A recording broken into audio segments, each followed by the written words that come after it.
Hello and thank you so much for watching this video about artistic expression. Okay, this presentation is in order to talk about appreciation of artistic expression of Scotland, United Kingdom. Okay, let's get started by with some background information for you to be aware of some aspects of our subject, why we select this country and why and what we think about it. Okay, first of all, you need to be aware of the fact that Scotland is it is the most northerly of the four parts of the United Kingdom. It actually involves approximately one third of the island of Great Britain, as you can see in the picture how it is divided.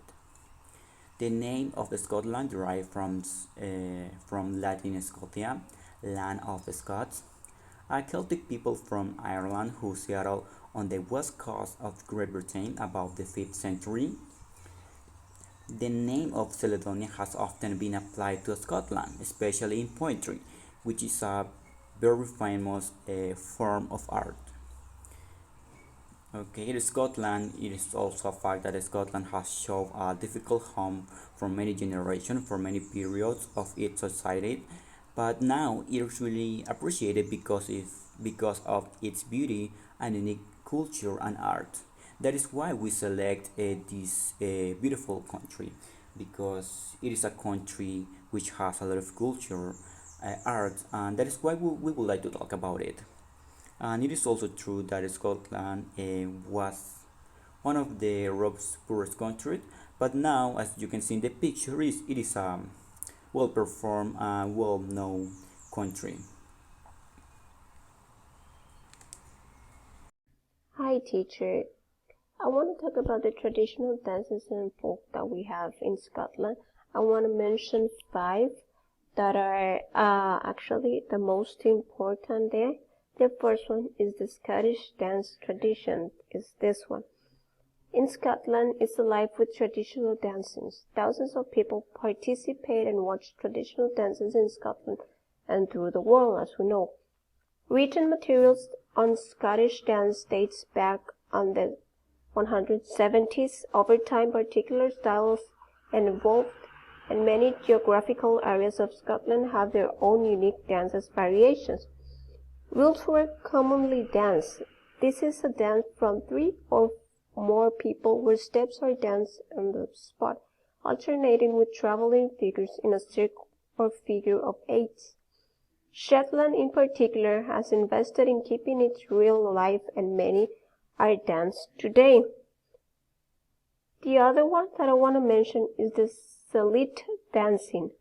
That is this one, Celtic dancing, It's a fun enjoyment and bringing people together with well-known dances defined Celtic dancing. It is popular at weddings and festivals, and many communities have a Celtic dance calendar.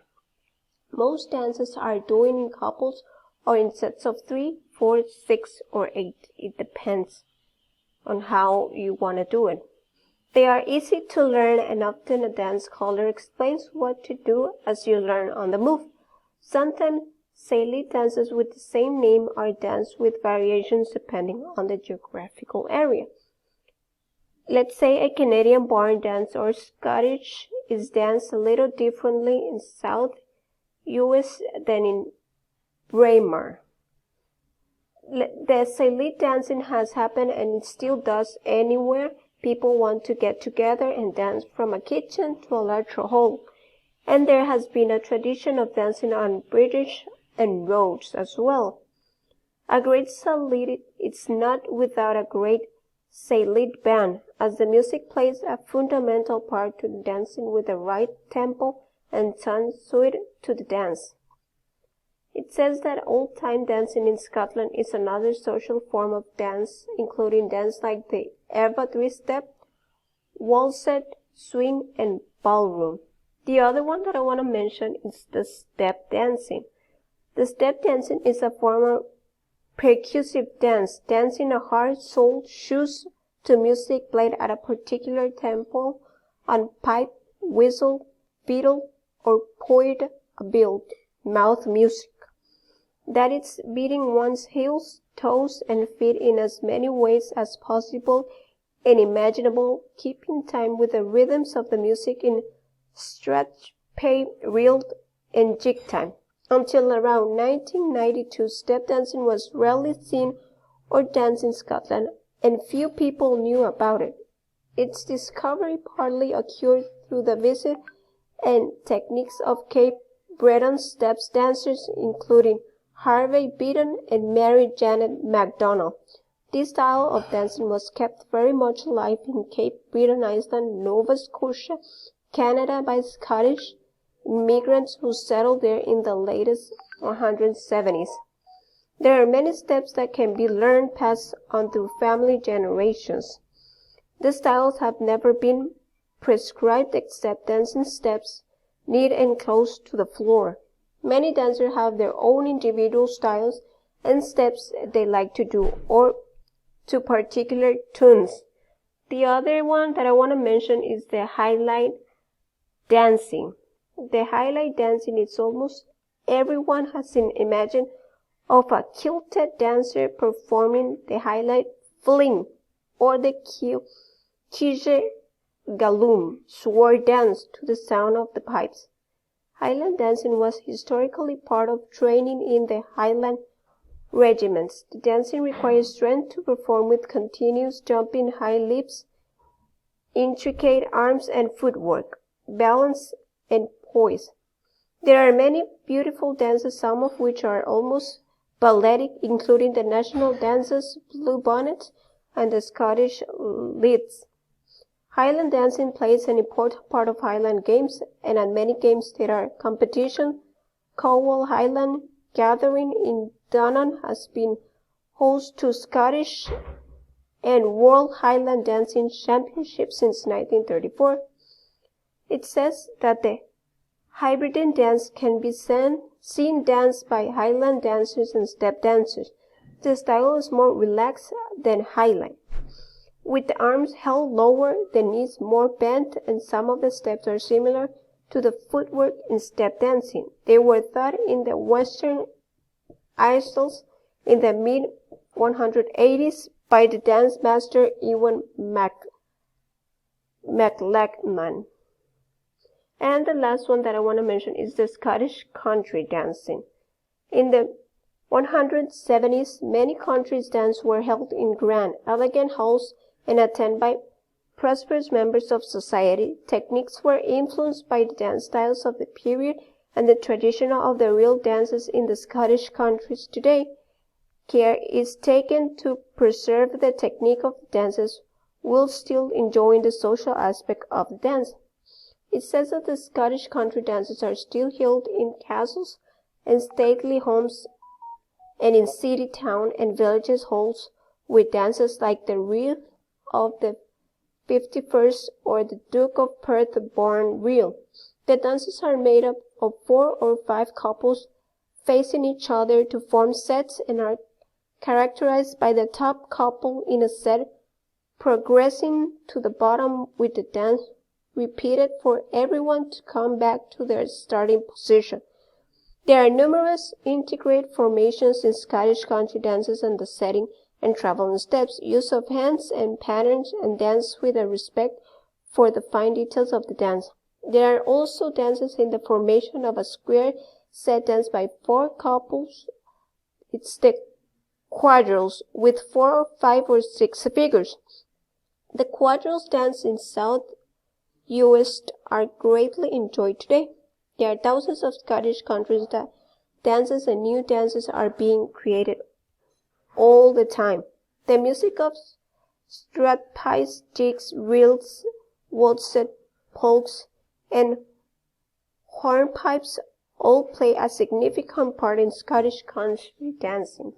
So as we know, their dances are pretty well important in their country, so we hope they keep enjoying them, and I hope you liked it.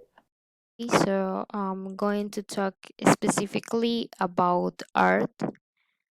I'm going to read the definition right there.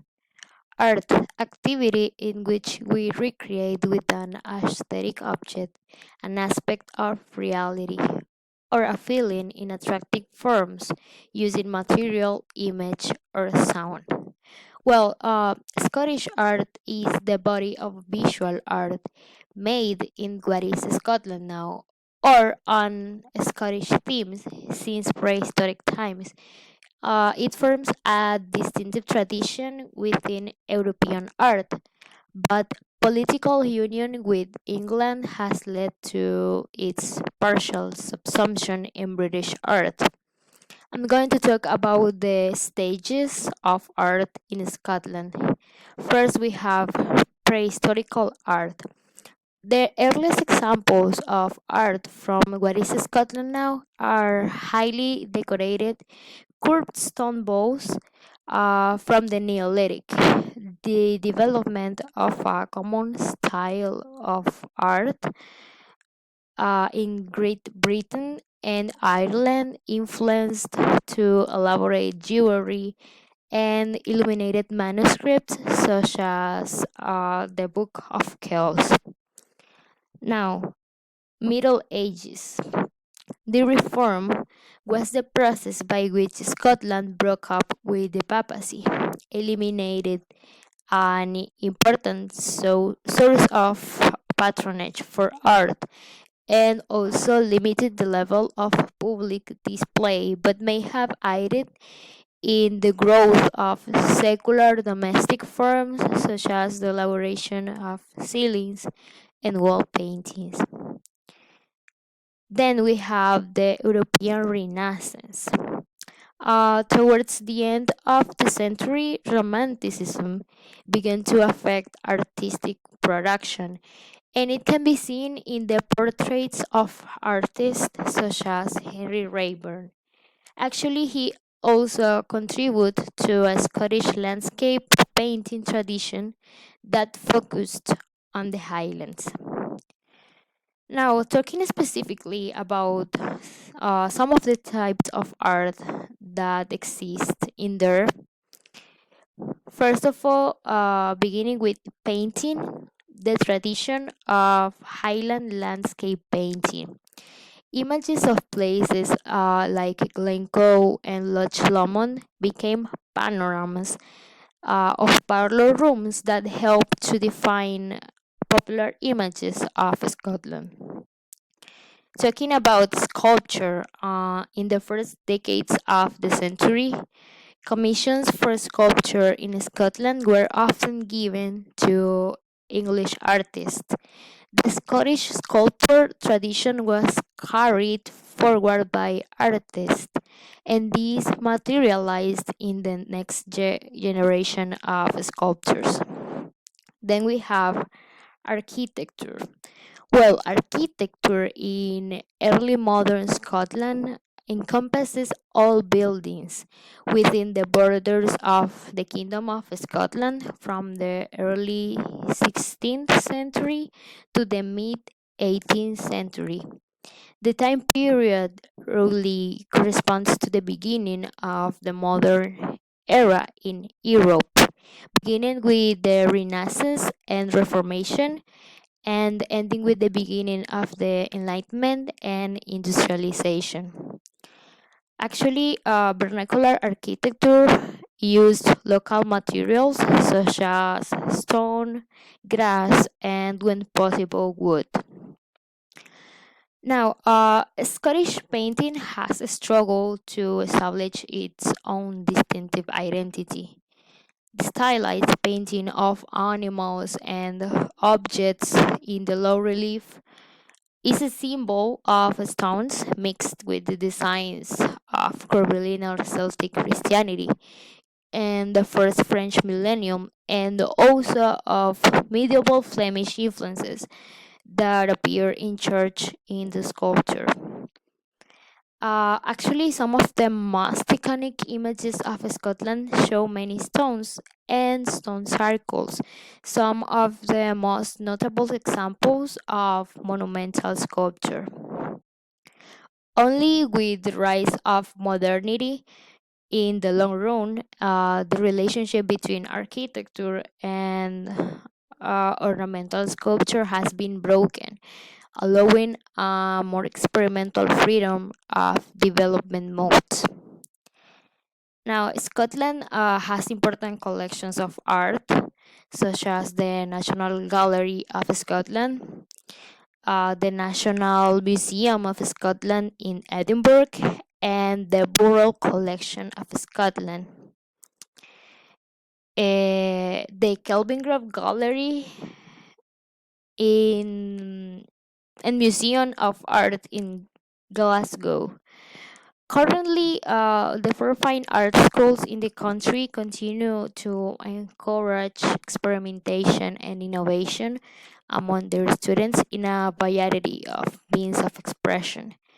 The main museums and galleries are betting on indigenous art as never before, and the large exhibitions are erected as platforms where practically all aspects of the country's art history are exhibited, which also encourages investment by private collectors.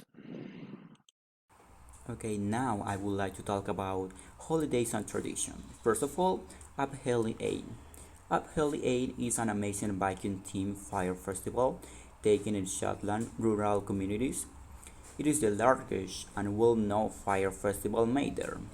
It is celebrated on the 28th of January, but there are a total of 12 festivals every winter. It is held annually in the dead of winter to mark the end of the Christmas season. People form into squads, into teams, and also they walk through the city or town in a variety of themed outfits or costumes. We can see something related to this in Masaya, which is named Agusotes. They are similar. People get dressed as monsters, as legends. As well, people in Shetland, Scotland, dress like Vikings or any other character. So it is kind of similar. Second, we have another kind of fire festival, but it is a more pagan and elemental dancing. Okay, so it is celebrating at the beginning of the summer season. This unique festival brings inspiration from old tradition. As I said before, it is a pagan and elemental dancing in which many people go and can feel like they are in the past. Then, once their majestic story is performed, a bonfire is lit and the dancing starts, ensuring a mass celebration of the death of spring and the birth of summer. And finally, we have the first footing. This, very typical in Scotland, takes place on January 1st of each year. Okay, so as you may know, January 1st is the beginning of the year, so many people, the first visitor who arrive to any other house, has the obligation or tradition to arrive with bread or love, and also, and of course, they will need to arrive with whiskey. All of this will bring good luck to your home for the new year.